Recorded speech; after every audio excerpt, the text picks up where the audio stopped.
guys, Cassie Deputy here with Deputy Tribe. I want to share with you some thoughts I have on new babies. Here's my new baby, Sojourner Mariah. And kind of how I approach postpartum. I get a lot of questions about, let's see, how, nursing's going and things like that. So I just wanted to share some of that stuff today. So come on and join me right after this.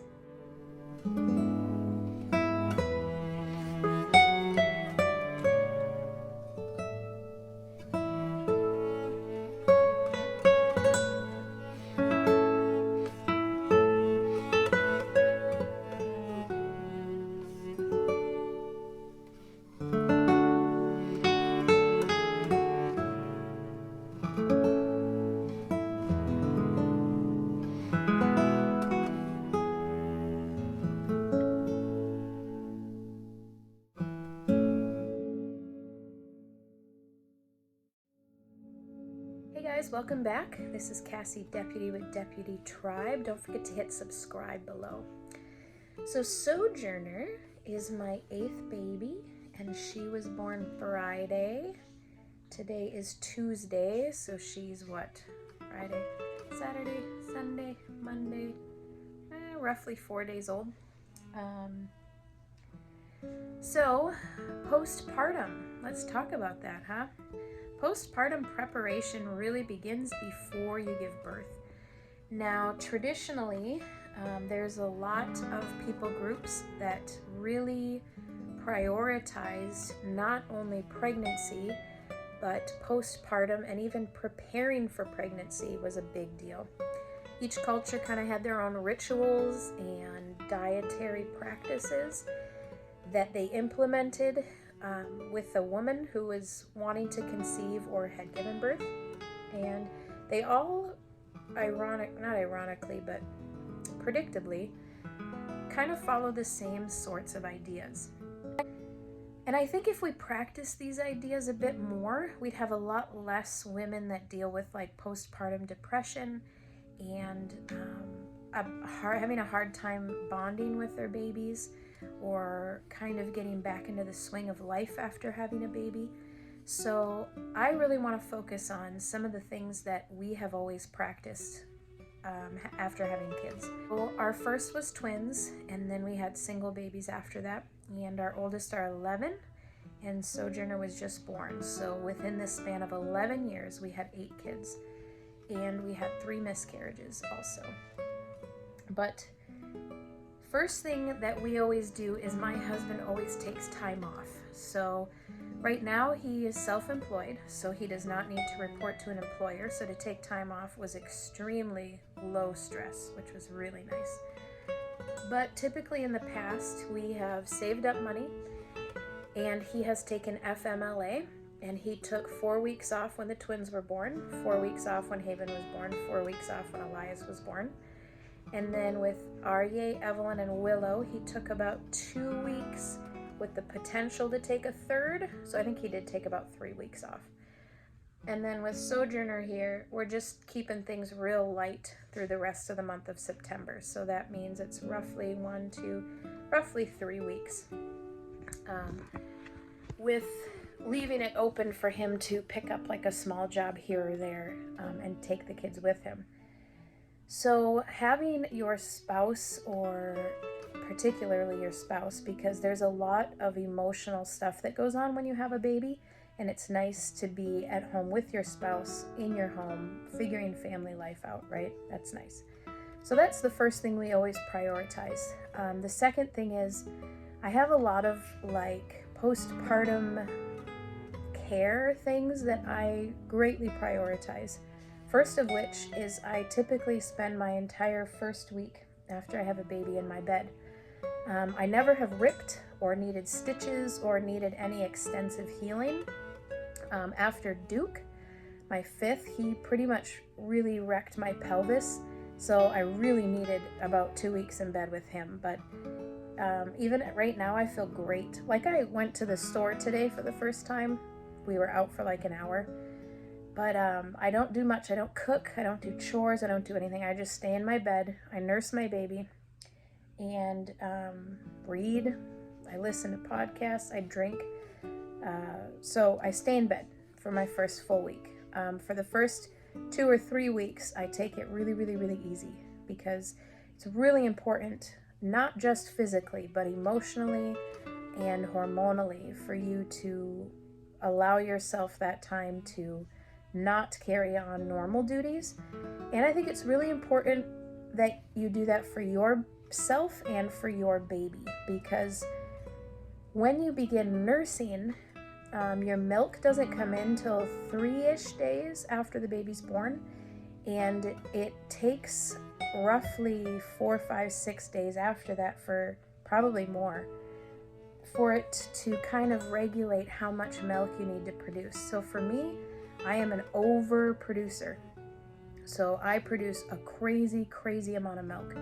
So when my milk first comes in and I first start nursing, I really can't go anywhere because it's a crazy amount of milk. Like usually I will pump and I will freeze milk.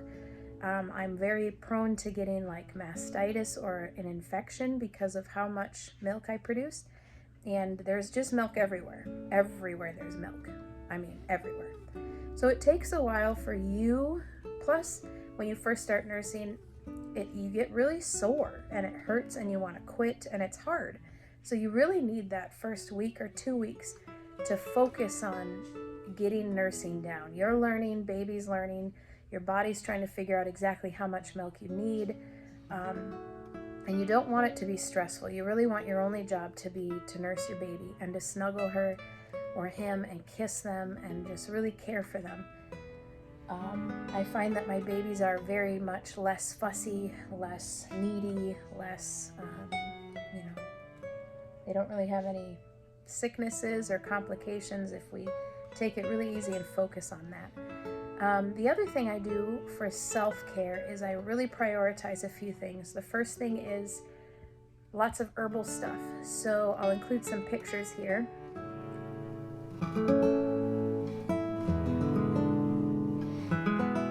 So one thing I do is my Sitz Baths. I'm sure you've heard of these. You make baths, or you get like a little Sitz Bath that goes on the toilet, and you make herbal, like really strong concentrated herbal mixes with Epsom salts and oils, and you basically sit in a few inches of water, and you do that twice a day. And I really prioritize those the first week or so, and I'm 4 days postpartum and I feel fantastic, like fantastic. So I do that. I had like a little spray that was kind of like a cheater Sitz Bath that you can use. I had a little thing of cotton balls. Those are my sister's Hemmy Balls. So if you get hemorrhoids, she takes essential oils and stuff, but I took my Sitz Bath, made a concentrated batch, and put the cotton balls in there with some cypress oil and some salt, like some Dead Sea salt or something. And you just put those on your hemorrhoids every time you use the bathroom, and you leave them on your bottom till the next time you use the bathroom, and you switch them out. And they effectively shrink hemorrhoids real fast, and they're very cooling and nice. I also make Padsicles, which I have a video on. You can check it out in the description below. Those are really nice for right after birth, especially if you're really swollen or torn. What else did I have on my toilet over there? I think that's it. Your peri bottle, basic stuff. So I prioritize my Sitz Baths, and then here at my bedside, I have some things. I'll include a picture here.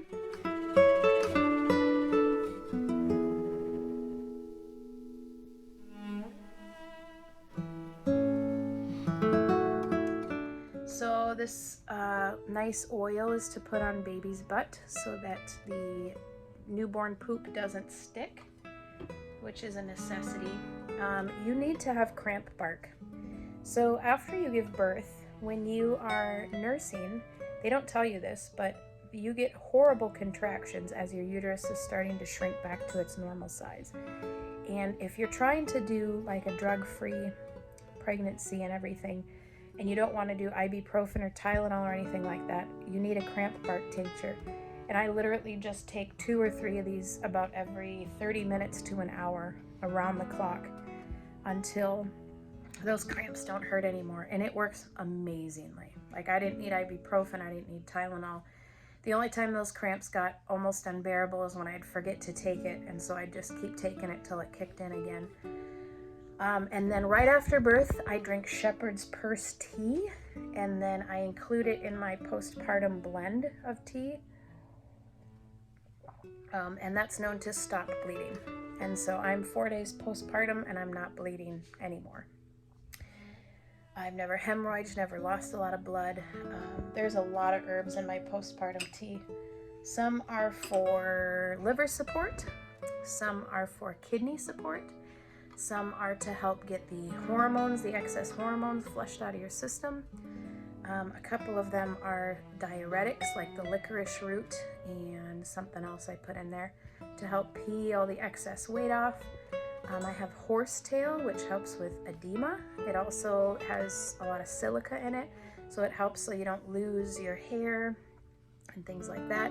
I can include a list of the herbs that I put in my tea down below if you're interested in that. So I prioritize that. I also prioritize fermented cod liver oil, and I prioritize this all through pregnancy and really year round. We take it a lot, but in pregnancy and postpartum, I double up. I take 4 capsules a day. This has a powerhouse of nutrients, vitamins A, K, D, and your baby, of course, needs vitamin K, and we all need vitamin D. So I take 4 of those a day when I'm pregnant and breastfeeding, and then I go back to 2 when I'm not pregnant or breastfeeding. Another thing I prioritize is bone broth. I try to get in a cup or 2 a day, preferably a cup a meal, but I didn't have any made and stored, which was my foolishness. So my husband's been trying to play catch up.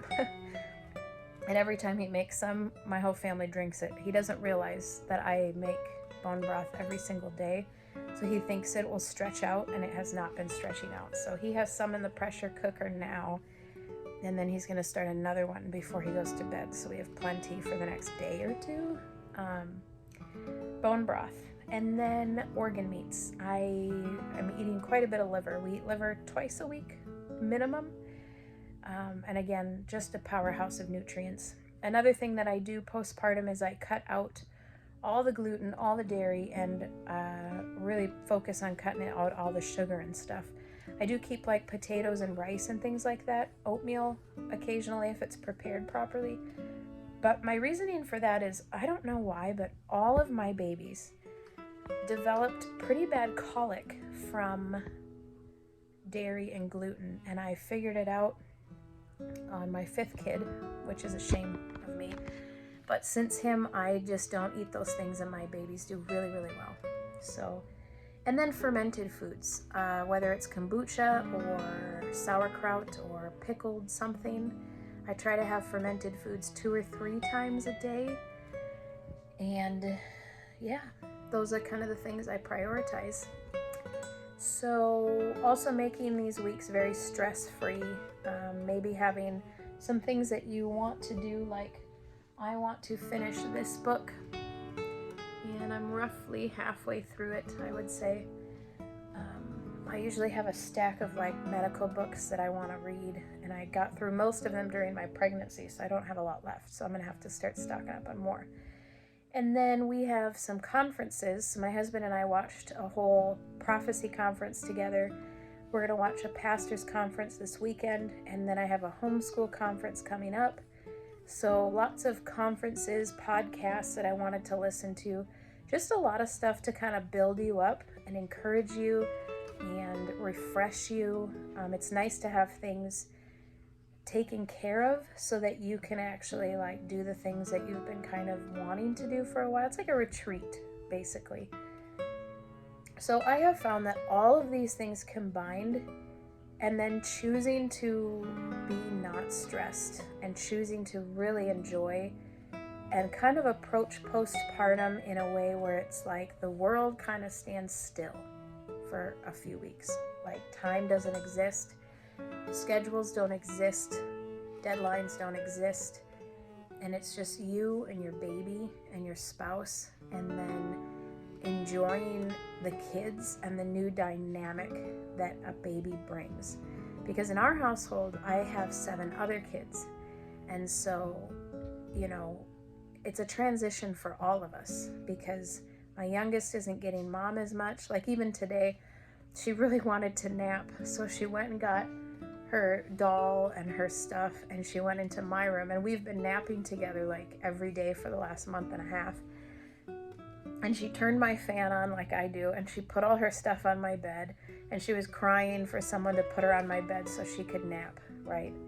So making sure that I'm including her in nap times, and, you know, just entering that dynamic. And it's nice to have your spouse home, because when they have less of mom, they have more of dad, and it strengthens their relationship with their dad, which is really important, because my focus is going to be on new baby, and so they can kindle a new relationship, renewed relationship with their dad.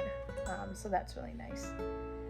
So yeah, I just focus on drinking water, nursing, nourishing my body, making sure I'm getting a ton of nutrients to flush all those hormones out of my body,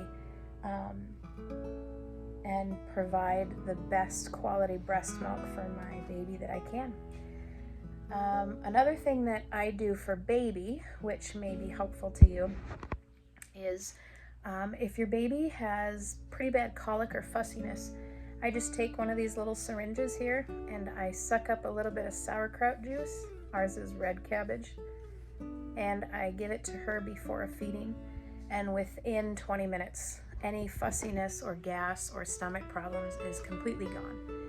And so it's not like store-bought gas drops with who knows what in it. The reason why they get colicky like that is either they're reacting to something you ate, they can't digest it very well, or maybe they have a sensitivity or an allergy to it, or their gut bacteria just isn't developed enough to break down what it is that you're eating. You'll find if you eat clean, your baby will be so much happier. If you like slip up and eat something processed, you'll notice the colic start.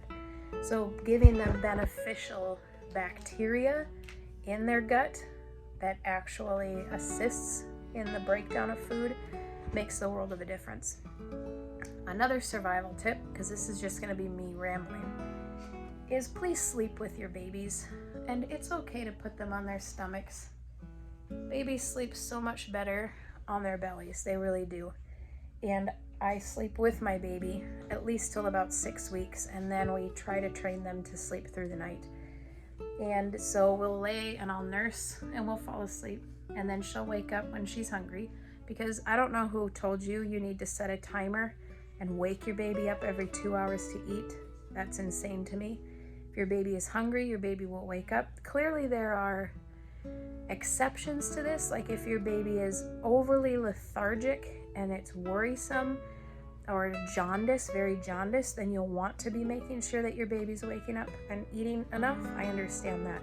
But if you have a perfectly fine, healthy baby, please don't wake your baby up to eat. Just nurse, fall asleep, and then they wake up, you switch to this side, nurse, fall asleep, and then you get a good night's sleep. They're nursing through the night. It just works out a lot better that way. So, yeah. I'm trying to think if there's anything else. So traditionally, I guess people prepared to breastfeed by putting diluted lemon water on their nipples to get them prepared to breastfeed, because you'll often find when you start nursing, it's really sore and it hurts really bad, but you get over it after like a week or two if you just plow through. But I learned that cool tidbit from this book that I'm plowing through. By the way, if you buy one book on being pregnant and having a baby, it should be this one. This is the best book ever. Let's see, what else? You need lots of snacks, and you need to eat. And you need to eat very high fatty food that's nourishing to your body.